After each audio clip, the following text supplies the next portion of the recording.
वालेकुम नमस्ते जुन सम्पूर्ण नेपालीहरूमा यो भिडियो अलिकति लामो भए पनि एकदम धैर्यताका साथ हेरिदिनु होला। एकदमै जरुरी कुरा।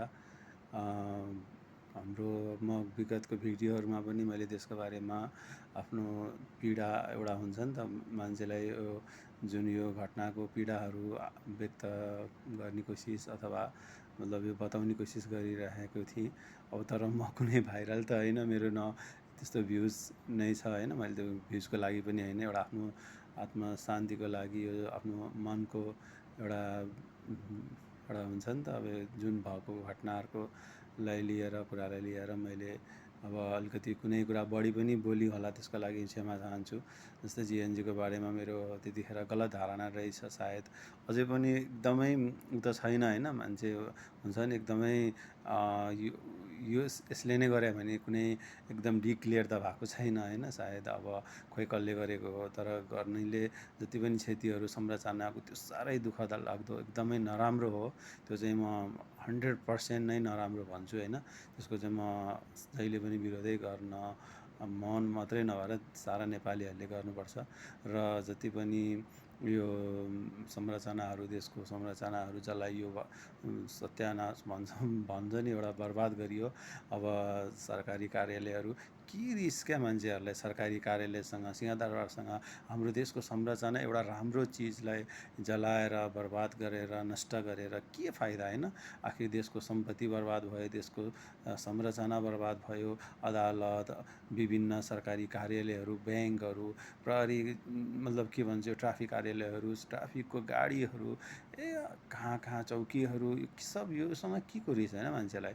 आफ्नो रिस यो विपक्षी पार्टी के भन्छ यो हरूले अथवा कसले हो त होइन। आखिर किन यस्तो गर्यो होइन।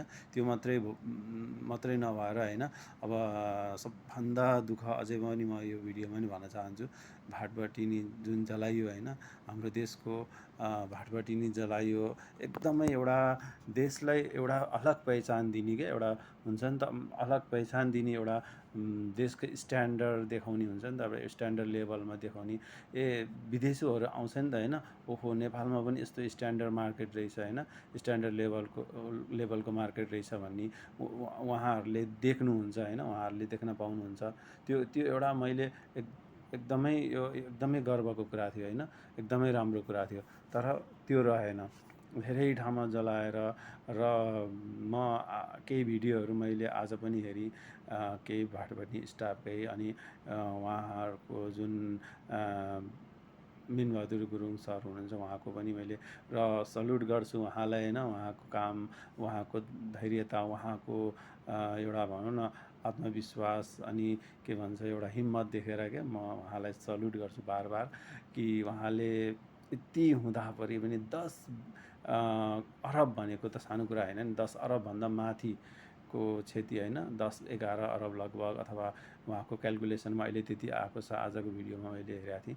तर अझै त्योभन्दा पनि बढी नै होला सायद अब होइन। कति चोरेर लग्यो मान्छेहरूले, अलिकति पनि लाज नलाग्ने, कस्तो म त एकदम गधाहरू भन्छु क्या। यति नराम्रो, यति काम गर्न होइन, एउटा देशमा यति नराम्रो भइरहेछ, मान्छेहरू चोरी गरेर, लुटमार गरेर, रातिको भिडियोहरू छ, दिनमा पनि। अब अर्काको सम्पत्ति हराम भन्छ क्या, हराम खानालाई के मजा आउने होला है, कसरी त्यो लिन सक्ने होला। कस्तो नराम्रो लाग्ने क्या सोच्दाखेरि पनि, मान्छेहरू कस्तो खालको क्या। तर धेरै मान्छेहरूले राम्रो पनि गरिरहेछ, त्यो लुटेको सम्पत्तिहरूलाई, लुटेको सामानहरूलाई फेरि दोहोऱ्याएर फर्काउने, त्यो पनि राम्रै कुरा हो होइन। यस्तो कुराहरू धेरै मैले देखेँ क्या। त्यसै कारणले यो मैले पनि धेरै कुराहरू भन्न चाहिरहेको थिएँ। र जति पनि हाम्रो नेपालीहरूलाई यही अनुरोध छ कि यस्तो नराम्रो कार्यहरूको लागि एकदम विरोध गर्न जरुरी छ। र देशमा भएको जति पनि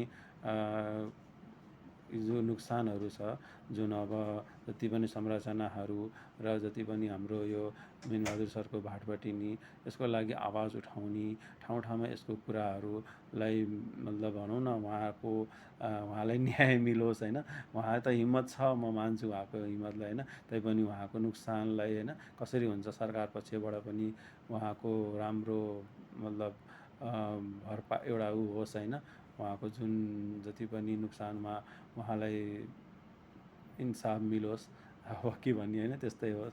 जति पनि साथीहरूलाई म यही एउटा विनम्र अनुरोध गर्न चाहन्छु र जति पनि यो भिडियो हेर्ने साथीहरूलाई यो भिडियोलाई धेरैभन्दा धेरै सेयर गरेर सबै सामु पुर्याइदिनु होला।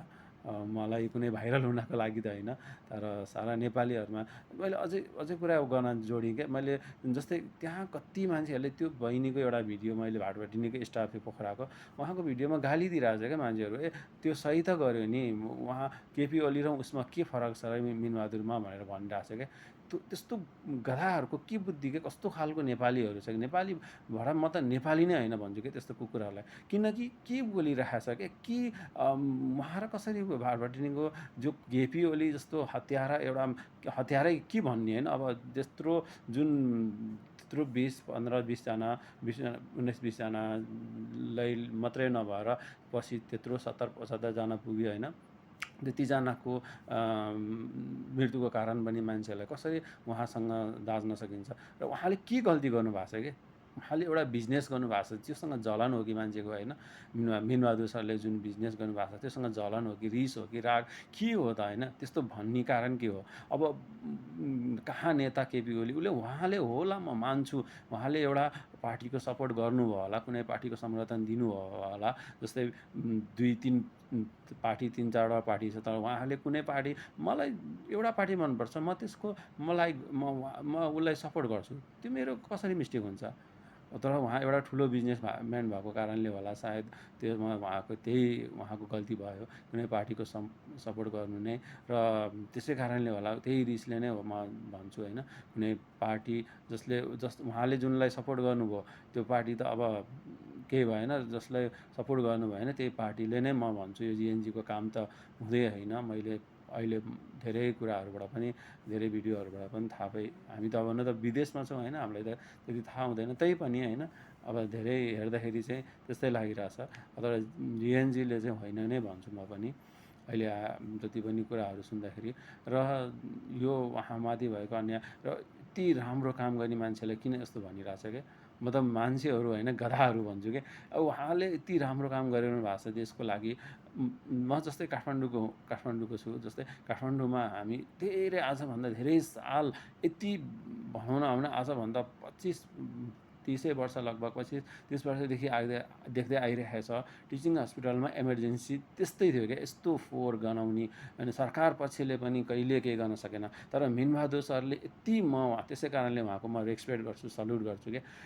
उहाँले बनाइदिनु भयो क्या भाटपाटिनीको जुन ओनर जुन हुनुहुन्छ मिनबहादुर सरले बनाइदिएर त त्यो हस्पिटलमा, त्यो मात्रै नभएर धेरै ठाउँमा उहाँले गर्नुभएको छ। जुन कुरा मलाई थाहा छैन, शिक्षा क्षेत्रमा धेरै मैले सुनिरहेको छु, तर मलाई एक्ज्याक्टली थाहा छैन।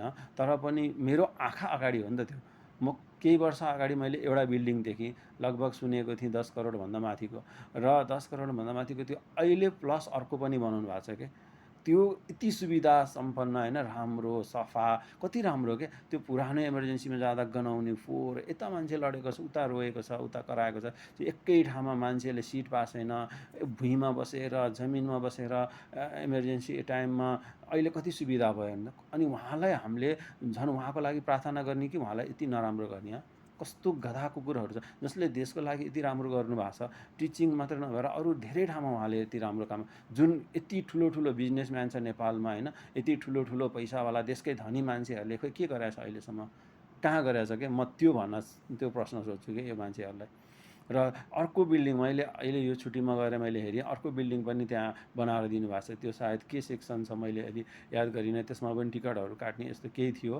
त्यहाँ पनि मैले सुविधा पाएँ। र हामी जस्तो निम्नवर्गीय मान्छेको लागि त एकदमै राम्रो हो। पैसावाला होला, बिएनबी जुन के अरे यो नर्विकहरू, ग्रान्डीहरू जाला होइन, हामीलाई पनि जान त पर्छ त्यहाँ पनि।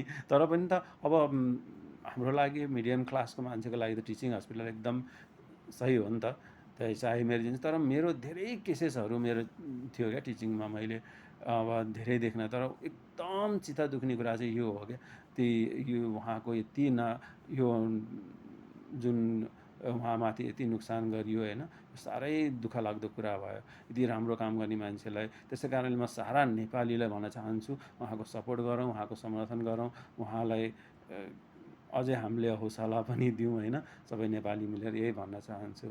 हस् त, जय नेपाल।